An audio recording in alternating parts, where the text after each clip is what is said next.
16 years now. I am a parent, however, my children are adults, and unfortunately, I don't have any grandchildren yet, but we'll keep our fingers crossed. So, to this evening, we're just going to go through positive discipline, and I'll give you all an option. As I go through it, you have the option of making notes. And if you have paper in front of you, I don't know if you can see this. I'm holding a sheet of paper that has 9 squares on it because there's 9 topics that we go through. So if you wanted to make 9 squares on your paper and do that, feel free. Otherwise, I am going to get started. So, and I hope everybody can see the screen. So what it's showing now is our and justice for all, and I have to read the entire thing. MSU is an affirmative action, equal opportunity employer. Michigan State University Extension programs and materials are open to all without regard to race, color, national origin, sex, gender identity, religion, age, height, weight, disability, political beliefs, sexual orientation, marital status, family status, or veteran status. So all are welcome. I have to read that at the beginning of every class, so I should have that memorized by now, but not quite. So when we talk about the goals that we want for our children, our goals is to create a healthy, safe, stress-free environment for our children. So, and for us as well. And I'm going to go through the objectives. So this evening, our objectives are to gain insight into factors that promote positive discipline and self-discipline, to increase awareness of our personal role in creating an environment where discipline and self-control are learned and practiced, and also to get new ideas for personal actions that can maintain a positive environment and promote self-control.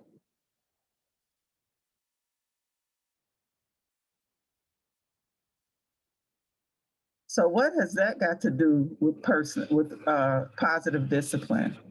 So as you look at this optical illusion, what do you see?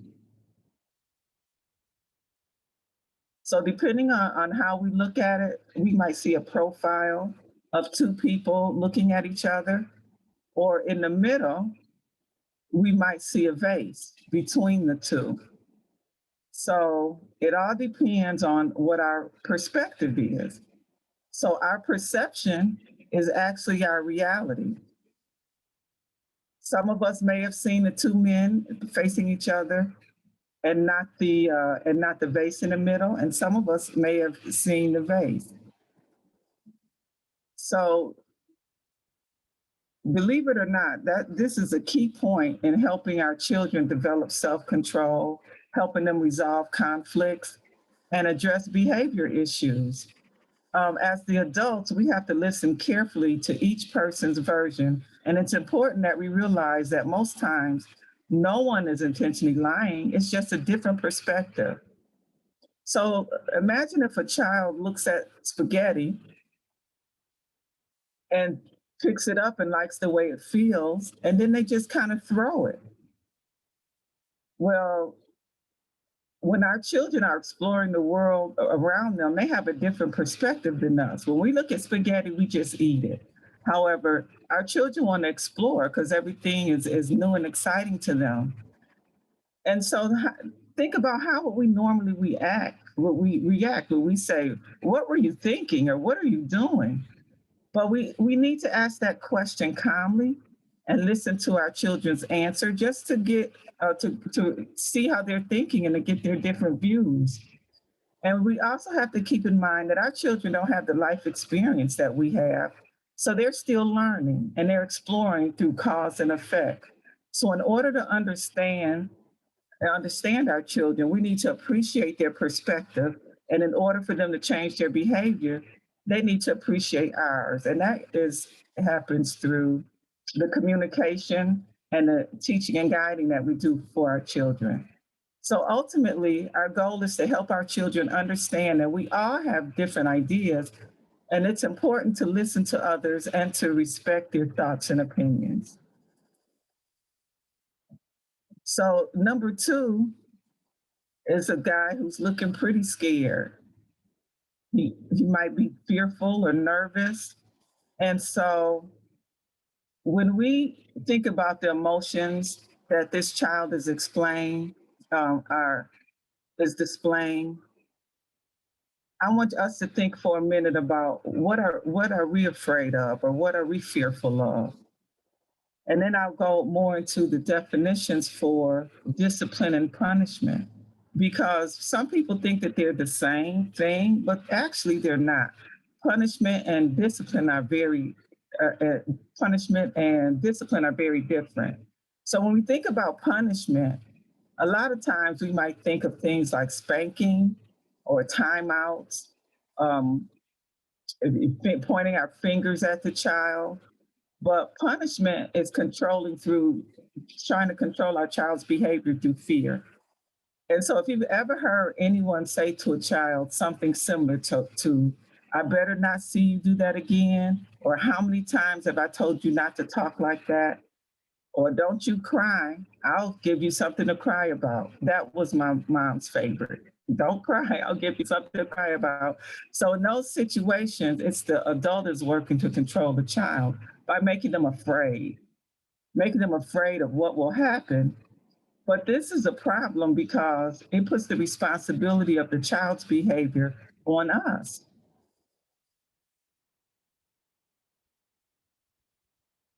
So punishment controls by using fear.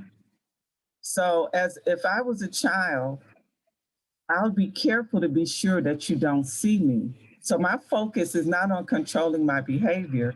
My focus is on not getting caught.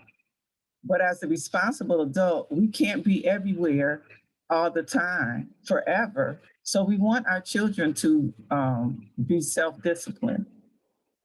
So if we say statements like, if I see you doing that again, you can be sure that you're getting a spanking, the message is not necessarily that the behavior is inappropriate, but it's getting caught that's not okay.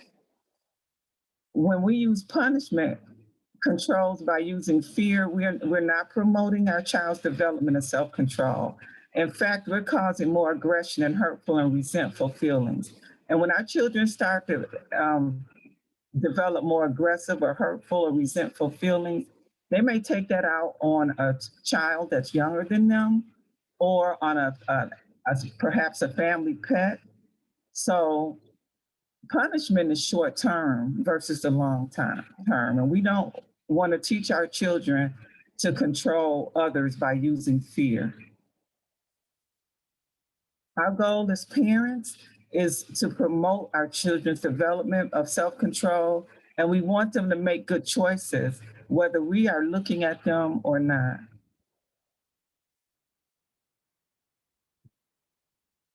So, I'm going to talk a little bit about positive discipline now. So, positive discipline is like a three legged stool. So, discipline is threefold. You have teachers, you have trains, and you have guides. And we need all three components um, on positive discipline. Otherwise, if one of those is missing, our positive discipline will be out of kilter. It might the stool, just like the school stool would be off balance, so would our positive discipline. So what happens with positive discipline? We teach, train, and guide our children with the ultimate goal so that they will be able to make good choices on their own. And that's ultimately what we want. We want them to make good choices on their own. We want them to act responsibly. And we also want them to exhibit self-control. Excuse me. What does it mean to teach, train, and guide our child's behavior? Well, we teach children appropriate ways to treat each other, uh, the ways to take care of their possessions, and to respond to in different situations. So we continue our training by being observant in different situations and making sure that the expectations and the consequences are well known and consistent. We guide their behavior by helping them to see alternatives and also to make good choices. So let's remember that our goal is that children will make positive choices regardless of who is around. We want them to act the same around us as they do around their teachers, as they do around other family members or neighbors. We want them to be able to make good choices and act responsibly. Not only is it the right thing to do, but we also want them to be aware of that. And so our next picture here is of a cow inside of a fence. And when we look at that, that reminds us of, we look at this picture and it's the fence that's important because it's a boundary. It's keeping the cow safe from outside forces. The cow feels safe in there because she knows that's where she's going to be milked and fed, and she knows that she'll be taken care of. So children might not always tell us or even realize it themselves, but they need and they want boundaries, just like the animal. Children need to know what the expectations are, what the consequences are, and how to be safe, who they can count on for help and support. Most importantly, they need to know that we care enough about them to provide their boundaries. And regardless of the age of the children, it's a good idea to help them establish the boundaries. They generally know what they are or what they should be doing, and just give them a chance to tell us. We have to help young children come up with the right words, but if we listen, they often have a very good sense of what's right and what's wrong. And so when we talk about making good rules, we have to keep the ages of our children in mind.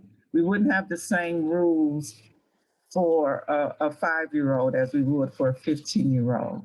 So establishing boundaries and expectations or rules, it takes some thought because they need to be something that we can stand behind, something that we feel good about doing, and something that we can enforce consistently.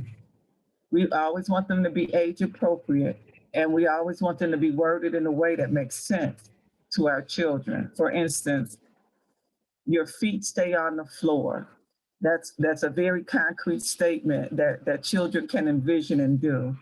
Or chairs are for sitting. That's another concrete statement that tells them exactly what chairs are for. So we want our rules to be simple and enforceable, and they should be things that are lasting and not dependent on whatever's going on this particular day. So some of the main reasons that children may misbehave, though, is because there may be different expectations. They might have a different set of rules at home as they do over their grandparents' house or over the neighbor's house, or they don't know or understand what's expected of them. And also, when children are bored, if they're hungry, if they're sleepy, if they're ill, those are all reasons why they may misbehave. So, as parents, we have to be attentive to the needs of our children.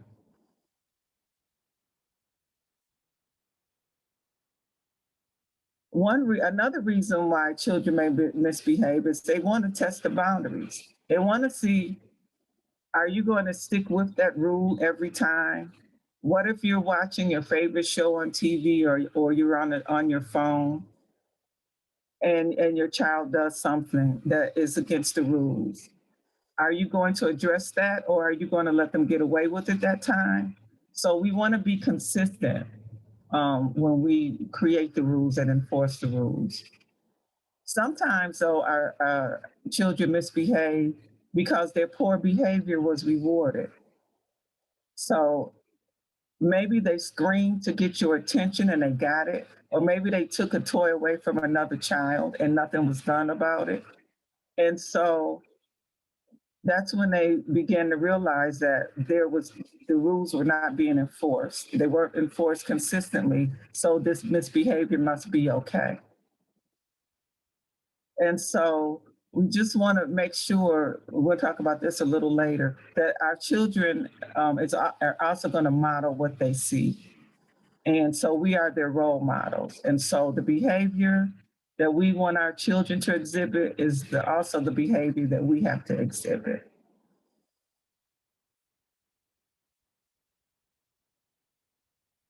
So a little bit more about communicating expectations. If you see that purple elephant just staring at you from the screen, and so if I said, just ignore that purple elephant, ignore that double layered chocolate cake with the buttercream frosting that's behind his back leg that he's getting ready to step onto. Just ignore that. And if I keep talking, now I've got you thinking about, where is that cake?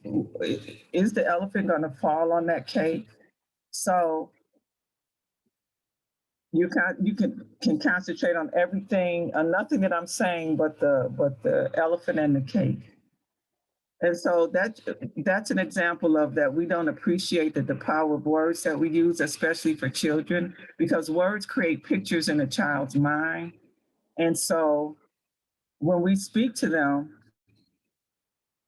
usually the last thing we want our sentences to be short, because usually the last thing that they hear from us is what they remember. So we want to choose our words wisely. So when we talk about talk with our young children, we want to make sure that they understand what we're saying, that we have a shared meaning of the phrases or the words that we use, so that they understand exactly what we mean. And so a lot of times, if we say be quiet, and what does that mean? I mean, my daughter got in trouble in school one time because the teacher said, be quiet. And she and her friend didn't know if that meant was he trying to tell them to be silent? Was he trying to tell them to whisper? Was he trying to tell them to stop wrestling their papers? So when children don't have the same understanding of what we're saying, then that sets them up too for misbehavior, even though it's not intentional. So we want to make sure that when we're talking to our children and we're making rules, that the words are clear. We also want to, if our words aren't specific enough to communicate our meaning, and our child has to guess, then they make their own own decision about the translation or what the meaning of the word. So be quiet might mean something different to every different child, but if we're not clear and our children don't understand, it's up to them then to struggle and try to define what we're saying. So the same is true about giving directions to children if we don't consider their age. So if you tell a fourth grader that it's time to get ready for the bus and that they need to get their homework and put their backpack and clear off their desk, get their coats on and line up by the door, they can probably handle most of those. But if we're talking about a kindergartner and we're giving them the same list, they might be able to line up by the door, because that would be if that's the last thing that we said, that's what they would remember in that list of instructions. So it's important to keep our directions simple when we're working with children, and be very specific. So if you see your child get ready to put their finger into an outlet, for instance, you inwardly you're thinking that's dangerous. But if you say that's dangerous, your child might not understand what you're saying. But if you say, pull your hand back, they will understand that, because you're giving them an action that you want them to do. And we don't want our instructions to be too wordy for our children. Yeah, it's hard for our young children to focus on what we're telling them. Children between the ages of 3 and 5, they can only comply with about 85% of the time, which means they're not going to remember everything that you say. So that's why it's less is best when you're giving instructions to our younger children. So now you're seeing crayons, and this is going to help me describe about the types of consequences. So we want our children to understand that our actions have reactions and our behaviors have consequences. So if someone broke the crayons, well, what should the consequences be? Any suggestions?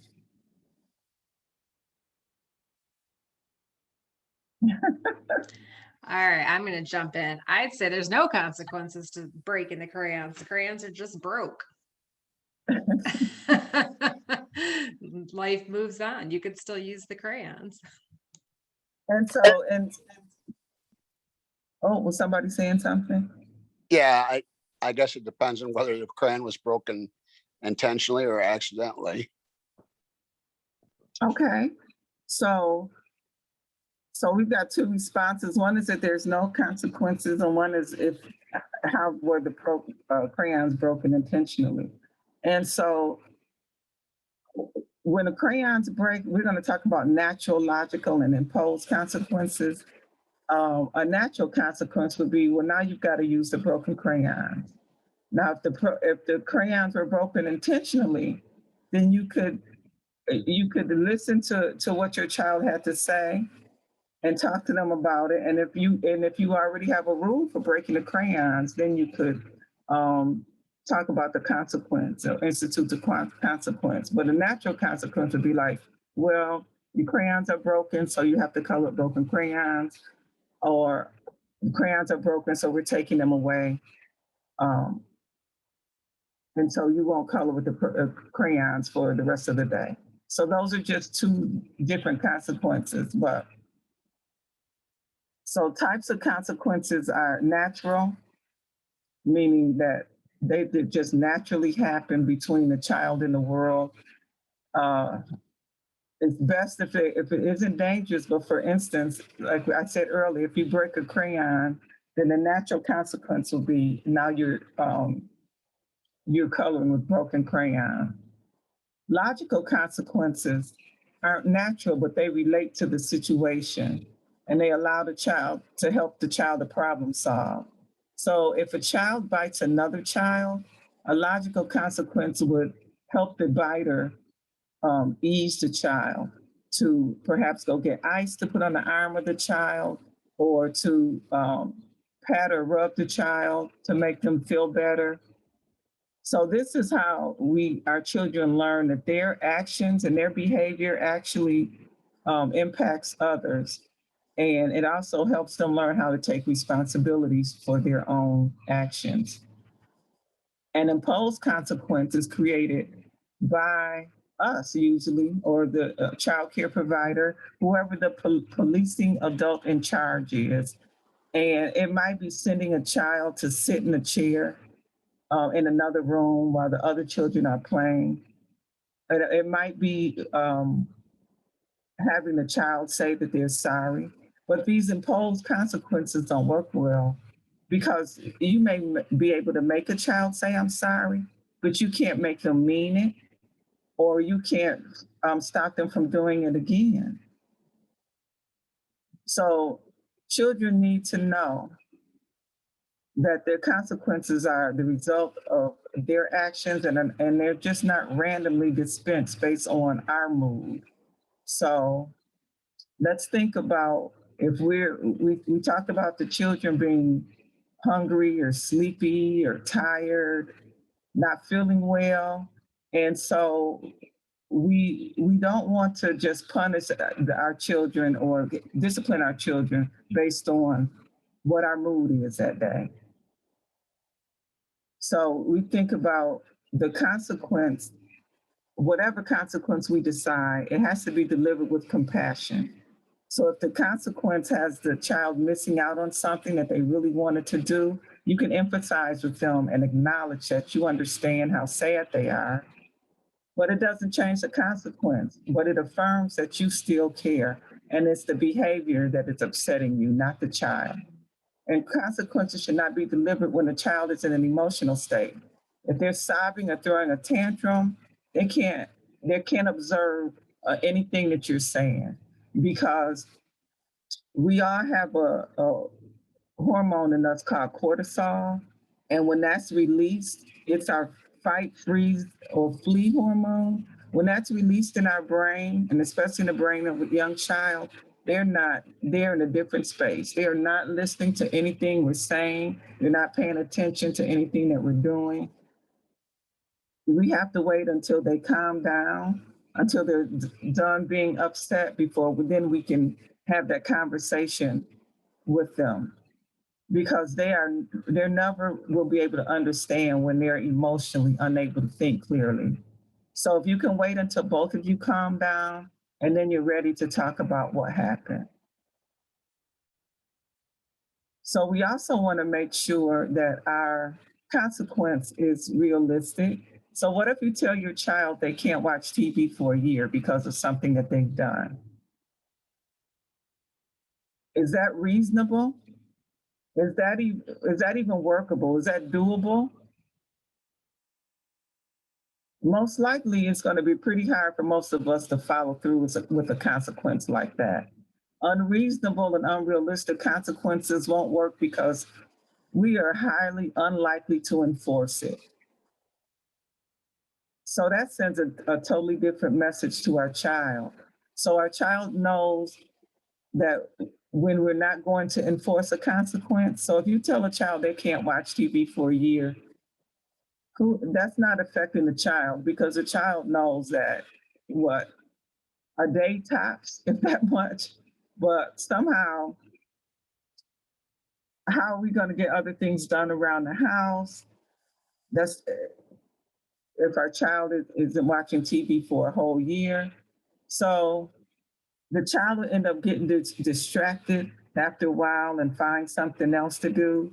And if we break down and they start watching TV again, then the child realizes that we are not serious about imposing certain consequences. Another time when consequences are ineffective is, it depends on the age of the child, but we want our consequences to be timely. So if we have young children, they almost immediately need to know what the consequence, what they're being disciplined for. So if they do something and in the morning, and we can't get around to talking about it and imposing the consequences until the afternoon, that's too late. Most of the time, our young children don't even remember what they did that morning, and they certainly wouldn't remember why they're suffering the consequences for it. So if we wait long enough, the child is going to move on to something else, and that connection that we want to build between their behavior and the consequence is difficult to make.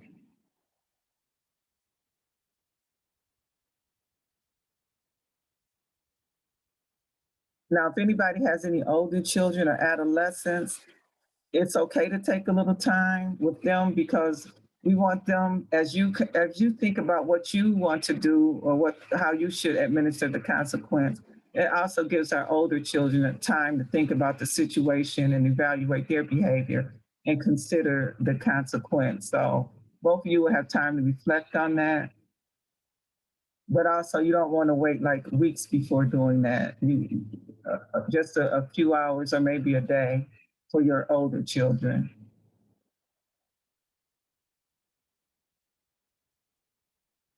And so box number 7 is just a picture of a woman looking into a mirror. And that's because of the important role that we play in creating the environment. So we can teach a lot about appropriate behavior just by being good role models. So we talk about setting the tone. If you yell at children to tell them to be quiet, that's a really mixed message. So, like when we get yelled at, one or two things is going to happen. Either we're going to just try to distance ourselves from this situation, or we're going to get really defensive. So both And if we put us into such an emotional state that we're defensive or we're trying to get away from the situation, the same thing goes with our children. When they get yelled at, they'll go into that emotional state, and then they won't be able to focus on what you're saying to them. So we want to try to use a quiet and calm voice when we're asking our children to quiet down.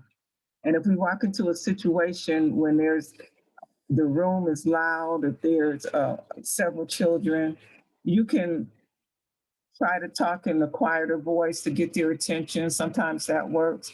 You can go stand next to them. Proximity works, where when you stand next to a couple of the children and then their attention turns to you, and the rest of the room, they kind of look up at you and it starts to quiet down.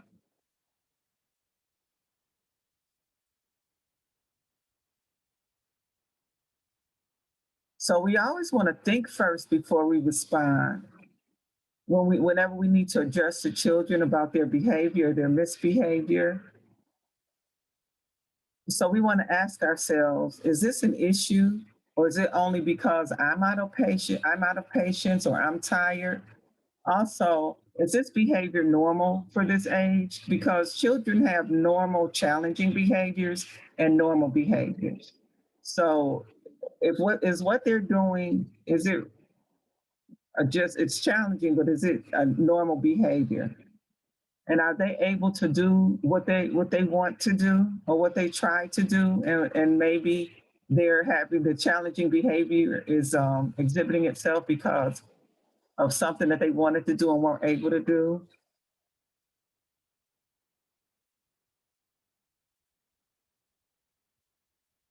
So when we ask our children to do things, we also want to make sure if they can do it. Can they do it? And do they know that it's wrong?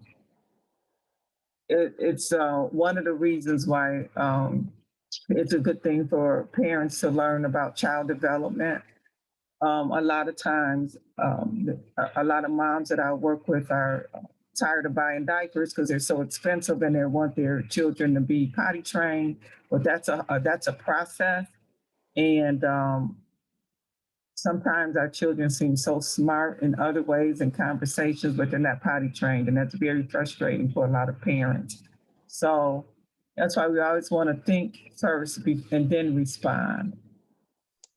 Vivian, I think this is such a great slide and such a great reminder. And it made me think about the crayons.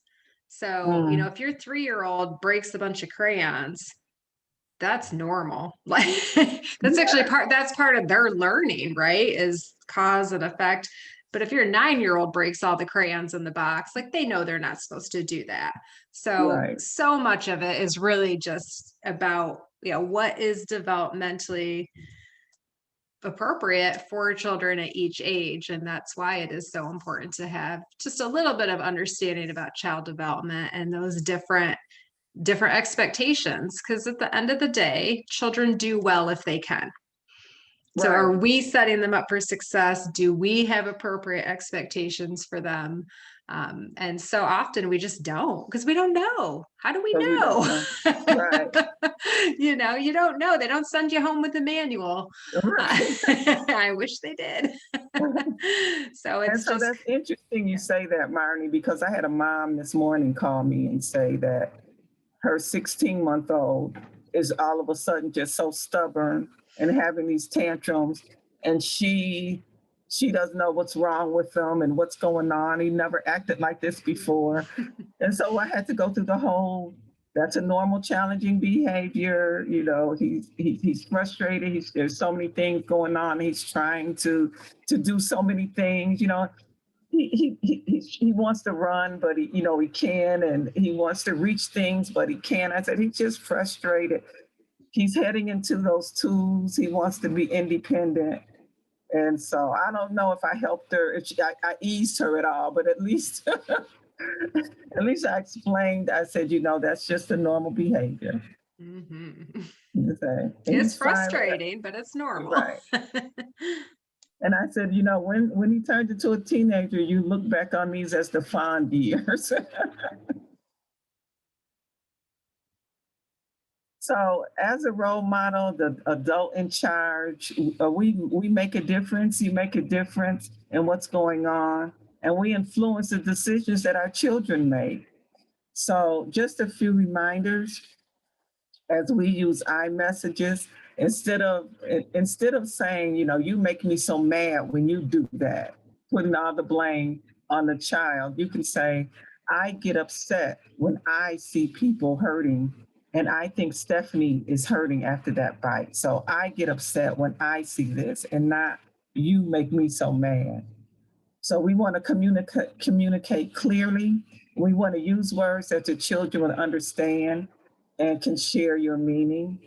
So, for instance, if you say, "My, how time flies," the child would think of time flying if they can formulate that, but they might not know what time flies means. So, we want to make our statements enforceable. So, for example, remember that no TV for a year? That's probably not very enforceable. And remember, it's important to be consistent. The same expectation for your child, regardless. It takes effort, but it pays off. If we enforce the rules sometimes and other times we don't, that our children don't know what to expect. So when we can consistently enforce those guidelines or consequences and rules we have for our children, remember that's that boundary that's around that cow that we saw earlier. Another thing we want to remember is humiliation never works for anybody, not with adults or children. So regardless of what happened or what they did, don't try to use humiliation as a punishment. Uh, because the punishment has no place in positive discipline, and there's nothing positive in humiliation. And then we want to remember that young children, they're not intentionally trying to push our buttons. As Marnie said, at the end of the day, they want to do what's right. They're doing the best that they can. So they're not going to push your buttons just to get at you. One of our jobs as parents is to help children learn that self-control. And if it helps if we keep that in mind, and if we don't let ourselves get distracted from that. And if you think about it, every time I teach a class, we all know others that have no self-control as adults. And if we don't teach self-control to our children as they're younger, it's not that it's impossible to learn as they get older, but it really is hard. And an adult with no self-control is a very dangerous person.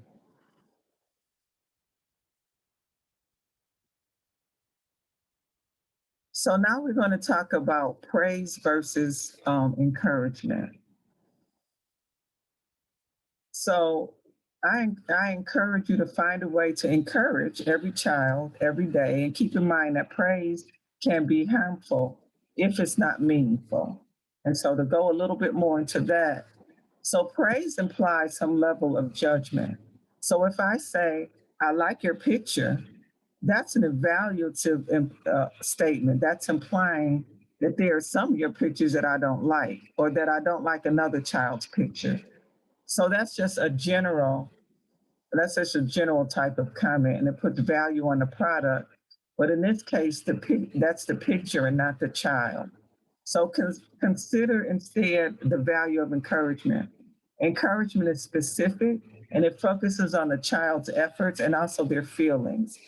So, for example, if I say, I saw how you shared your crayons with Kevin while you were drawing your picture. Oh, I bet you that made him feel happy. Or I saw how patiently you were waiting for your turn to play with the toy. How did you learn to be so patient? So when we talk about praise versus encouragement, remember that the encouragement is going to be specific, and it's going to emphasize the child's effort and also their feelings.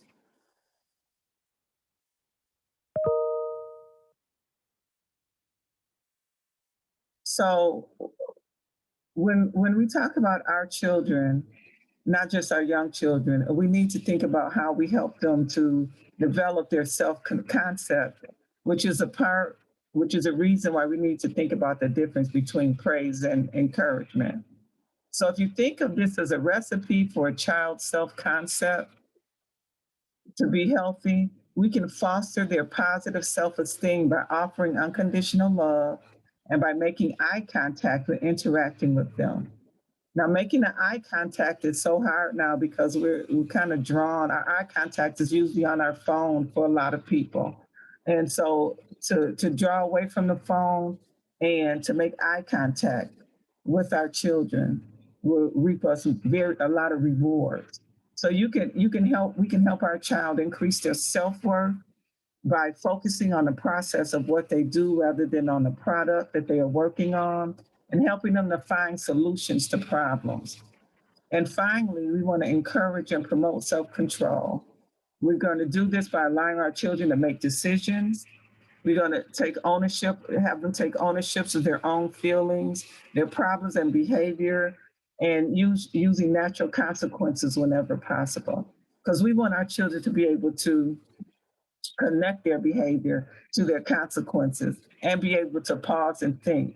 Like the last time I did this, something happened that I didn't like. Maybe I shouldn't try this again. So we want them to know that they did this something and they didn't like it. So over time, they don't repeat that behavior and they can become critical thinkers. So this work what we do for our children, helping them with their self-esteem, their self-worth, and their self-control is going to help them for their entire lifetime. And it also is going to help your grandchildren because they're going to learn that self-esteem and self-concept from you. So the last slide, well, one of the last slides we have is the speed limit. And it has a speed limit of 25. So if everybody drives, if you're familiar with the speed limit, that tells us how fast we can go, and we are not supposed to go above that speed limit. And it's also against the law if we go past that speed limit. So has anybody in the last week, has anybody exceeded the speed limit? We're all friends here, so we won't tell anybody. So, and why, and Marnie, speeding is against the law. Why did you do that? Because the speed limit's too low. I know it's against the law, and I've gotten pulled over for speeding before, and I happily take my ticket every time because it's happened more than once because I know that I'm doing something wrong. Sometimes we just break the rules because we're willing to accept the consequences, right? Or Right. take the risk that we'll get caught. And because I think I know better. Which I know that's what our kids think too when they're breaking the rules. That's right. So, because, it's like we know the rules. We see those speed limit signs all over the place. So we're frequently reminded what the speed limit is. And we're aware of the consequence. We're going to get a ticket, but yet we still drive over the speed limit. So, and we get that ticket. We get those points on our license. And it's the same thing with our children. You know what, Vivian, this is actually a really good point with the speed limit thing though, because as you had spoke to earlier, we don't always have the same consequences when we speed.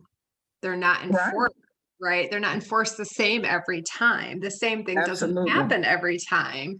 And with our children, if they know that there's a rule, but it's not enforced the same every time, then they're going to take their chances to see what happens, right? Absolutely. You're absolutely right, Marnie. I mean, if you got a ticket every time you sped, chances are you'd stop Yeah, I'd speeding stop after real a quick. while. Yeah.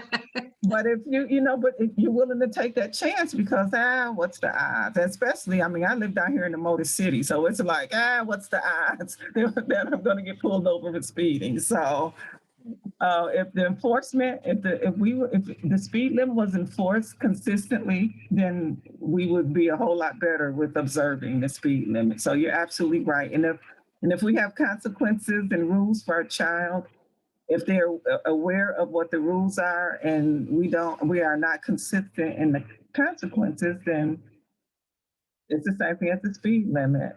They're going to take their chances.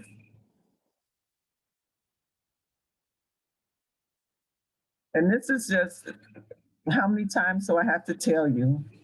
When you think about that, when we are trying to enforce the rules with our children and teach them the rules, teach, train, and guide them.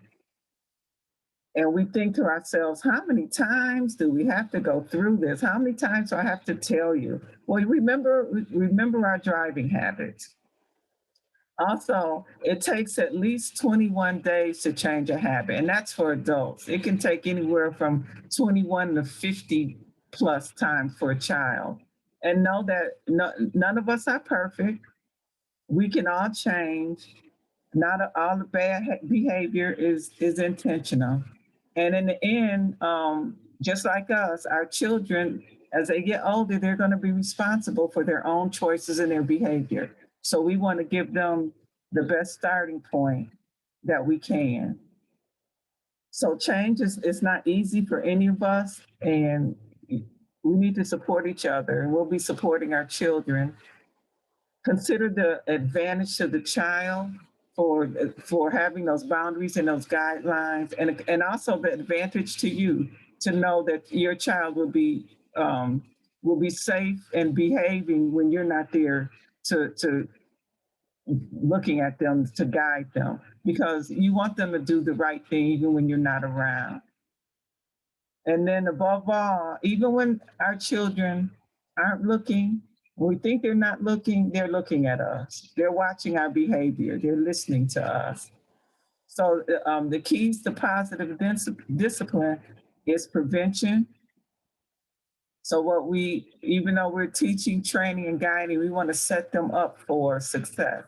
And so we want to, when we prepare them for the future, we want to keep our areas safe so there won't be any of those attractive nuisances to attract them. Also be consistent and work together with your child caregivers as a team to get the best for your child. And then remember, role modeling is the most important.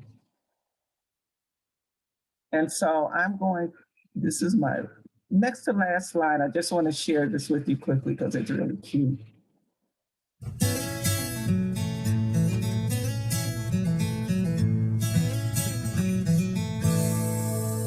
How would you act if you knew everything you did was being recorded? Go! The light is not going to get any greener!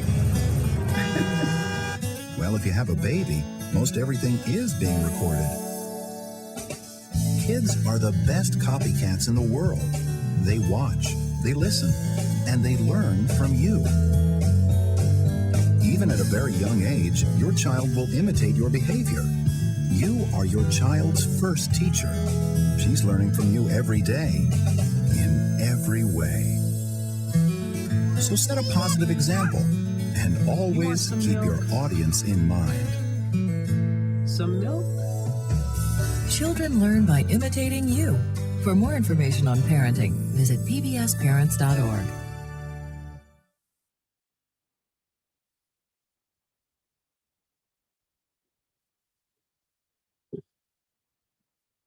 So thank you, everyone. Does anyone have any questions or comments?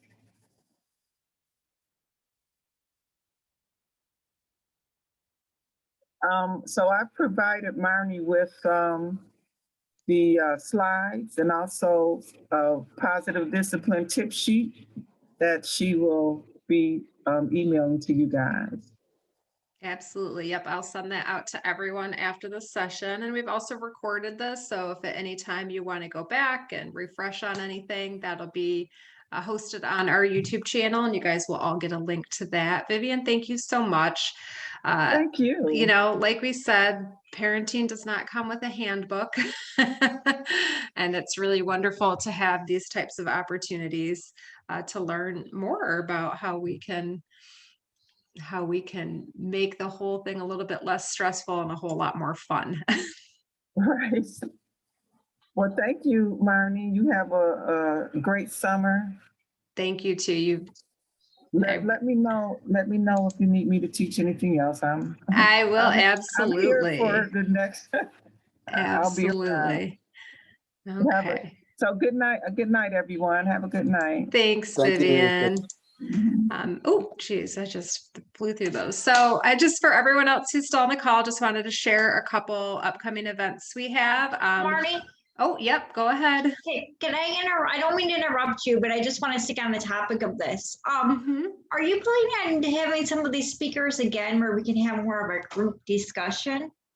That's absolutely something we can look into, Heather. Yeah. Okay.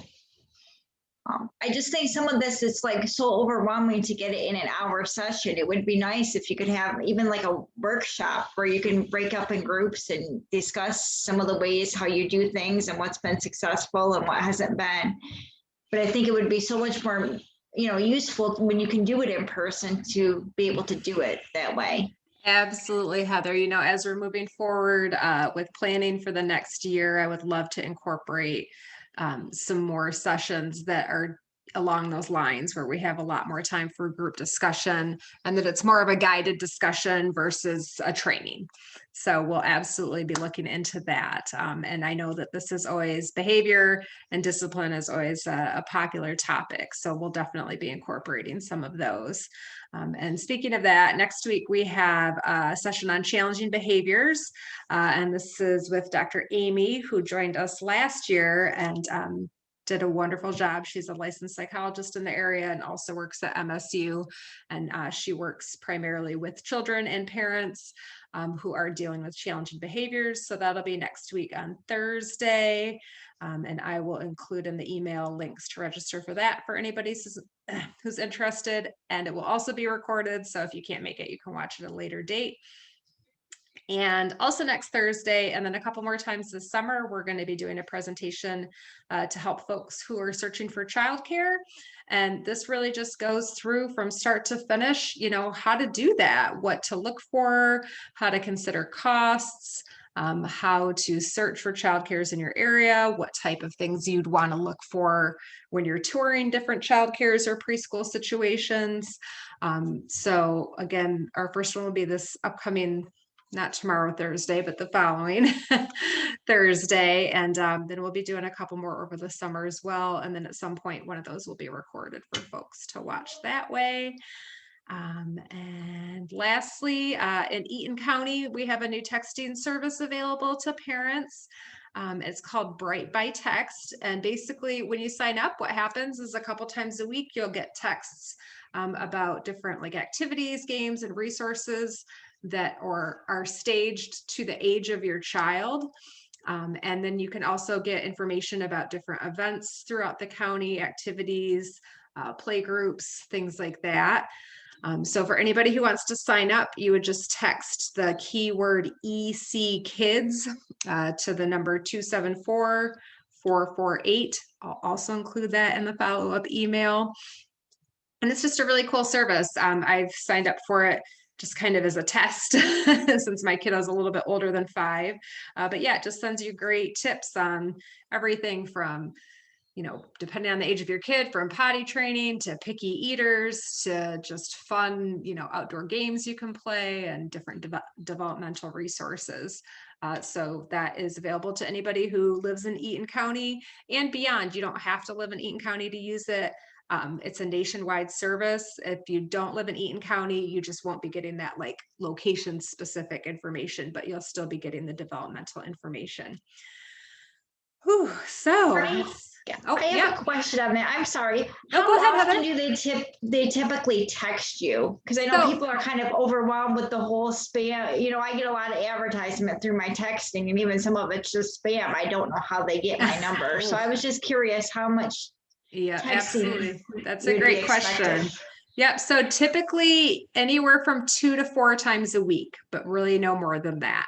So for that like developmental information that's geared towards your child's age, it's usually about twice a week. And then you might receive 1 to 2 additional texts about things going on that are specific to Eaton County. So I have not ever received more than 4 texts in a whole week. And sometimes it might only be 2. So it kind of just depends, but they do try to keep it at a number that's helpful and not annoying. Because you're right, nobody wants to get like 2 texts a day from from a service. So absolutely, Thank that's a you. great question. And that's it for tonight, you guys, except for our raffle. So we do a raffle each month, and I'm going to stop sharing that screen and share my raffle screen. And I think I've still got everybody on here. Who's left? Did I miss anybody? Lane's here, Holly's here,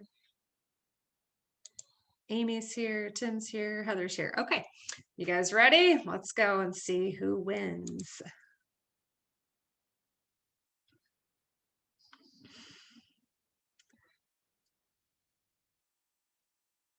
Tim, you're our winner. So you're going to get an email from me tonight or tomorrow morning and a list of businesses that you can have a $25 gift card to. So congratulations. Thanks. Absolutely. Thanks so much, everybody, for joining us. Does anybody have any questions before we go?